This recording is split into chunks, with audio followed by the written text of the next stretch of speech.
ജലപാളി പ്രവർത്തനം അഥവാ അക്വാപ്ലേനിംഗ്. ഏതൊരു വിദഗ്ധനായ ഡ്രൈവർക്കും വാഹനത്തിൻ്റെ നിയന്ത്രണം നഷ്ടമാകുന്ന അപകടകരമായ പ്രതിഭാസം ഒന്നിനെയാണ് ഹൈഡ്രോപ്ലെയിനിങ് അഥവാ അക്വാപ്ലെയിനിങ് എന്ന് അറിയപ്പെടുന്നത്. മഴക്കാല ഡ്രൈവിങ്ങിലെ പ്രധാന വില്ലനും ഹൈഡ്രോപ്ലെയിനിങ് ആണ്. നിരത്തുകളിൽ വാഹനത്തിൻ്റെ മുന്നോട്ടുള്ള കുതിപ്പും ബ്രേക്കിങ്ങും സ്റ്റിയറിങ്ങും എല്ലാം വാഹനത്തിൻ്റെ യാന്ത്രികമായ ഭാഗങ്ങളുടെ പ്രവർത്തനം മൂലമാണെങ്കിലും അന്തിമമായി പ്രവർത്തന പഥത്തിലേക്ക് എത്തുന്നത് ടയറും റോഡും തമ്മിലുള്ള ഫ്രിക്ഷൻ മൂലമാണ്. മിനുസമുള്ള തറയിൽ എണ്ണ ഒഴിച്ചാൽ നമുക്ക് നടക്കാൻ കഴിയാത്തതിൻ്റെ കാരണവും മറ്റൊന്നല്ല. വെള്ളം കെട്ടി നിൽക്കുന്ന റോഡിൽ വേഗത്തിൽ വാഹനം ഓടിക്കുമ്പോൾ ടയറിൻ്റെ പമ്പിംഗ് ആക്ഷൻ മൂലം ടയറിൻ്റെ താഴെ വെള്ളത്തിൻ്റെ ഒരു പാളി രൂപപ്പെടുന്നു.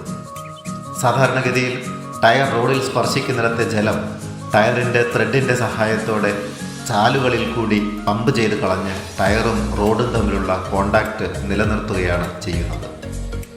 പക്ഷേ ടയറിൻ്റെ വേഗത കൂടുന്തോറും പുറന്തള്ളാൻ കഴിയാത്ത അളവിനേക്കാൾ കൂടുതൽ വെള്ളം ടയറിനും റോഡിനും ഇടയിലേക്ക് അതിമർദ്ദത്തിൽ ട്രാപ്പ് ചെയ്യപ്പെടുകയും വെള്ളം കംപ്രസിബിൾ അല്ലാത്തതുകൊണ്ട് തന്നെ ഈ മർദ്ദം മൂലം ടയർ റോഡിൽ നിന്ന് ഉയരുകയും ചെയ്യും.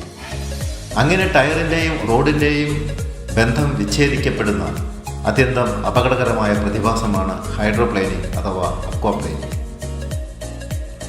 റോഡും ടയറുമായുള്ള സമ്പർക്കം വേർപെടുന്നതോടുകൂടി വാഹനത്തിൻ്റെ ബ്രേക്കിൻ്റെയും സ്റ്റിയറിങ്ങിൻ്റെയും ആക്സലറേറ്ററിൻ്റെയും പ്രവർത്തനം പൂർണ്ണമായും സാധ്യമല്ലാതെ വാഹനം തെന്നിമറിയുന്നതിന് ഇത് ഇടയാക്കും.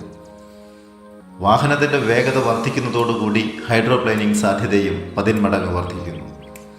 മാത്രവുമല്ല, തേയ്മാനം സംഭവിച്ച ടയറിൻ്റെ സ്പിൽവേയുടെ കനം കുറയുന്നതോടെ പമ്പിംഗ് കപ്പാസിറ്റി കുറയുന്നതും അക്വാപ്ലെയിനിങ്ങിന് സഹായകരമാകും.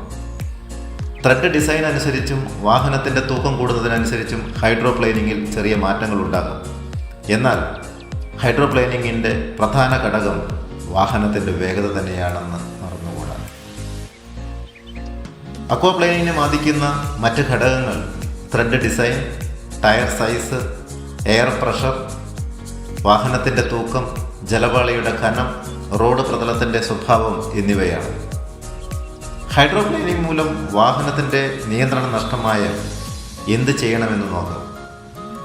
ഹൈഡ്രോപ്ലെയിനിങ് മൂലം വാഹനത്തിൻ്റെ നിയന്ത്രണം നഷ്ടമായാൽ ഡ്രൈവർ ഉടൻ തന്നെ ആക്സലറേറ്ററിൽ നിന്ന് കാൽ പിൻവലിക്കേണ്ടതും സഡൻ ബ്രേക്കിങ്ങും സ്റ്റിയറിംഗ് വെട്ടിത്തിരിക്കുന്നതും ഒഴിവാക്കേണ്ടതുമാണ്.